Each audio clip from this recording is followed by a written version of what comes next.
నమస్తే. శ్రావణ మాసం గురించి ప్రత్యేకంగా చెప్పాల్సిన పని లేదు. ఇది అనేక పండుగలకు నిలయం. ఆధ్యాత్మికంగా దీనికి చాలా ప్రాముఖ్యత ఉంది. ఈ సమయంలో ప్రతి ఒక్కరూ శుచి, శుభ్రత పాటిస్తూ నిత్యం దైవారాధన చేస్తూ ఉంటారు.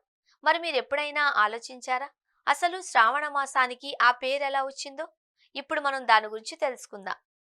శ్రావణ మాసం అంటే చాలు చాలా మంది పండుగలు, వ్రతాలు మాత్రమే అనుకుంటారు.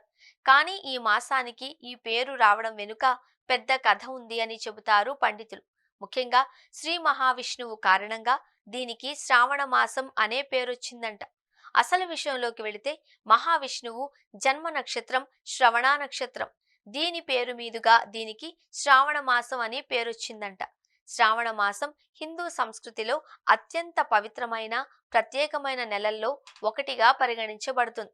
ఈ మాసానికి శ్రావణ మాసం అని పేరు రావడానికి ముఖ్య కారణం మహావిష్ణువు జన్మ నక్షత్రమైన శ్రవణ నక్షత్రంతో దీనికి ఉన్న అనుబంధం.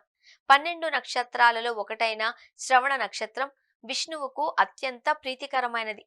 ఆయన ఈ నక్షత్రంలోనే జన్మించారు అని పురాణాలు చెబుతూ ఉన్నాయి. అంతేకాకుండా మహావిష్ణువు వామన అవతారం యొక్క విశిష్టత కూడా ఈ మాసంలో చర్చించబడుతుంది. ఈ నెలలో విష్ణుమూర్తితో పాటు శివుడు మరియు వరలక్ష్మీదేవిని పూజించడం వల్ల అఖండ పుణ్య ఫలాలు లభిస్తాయి.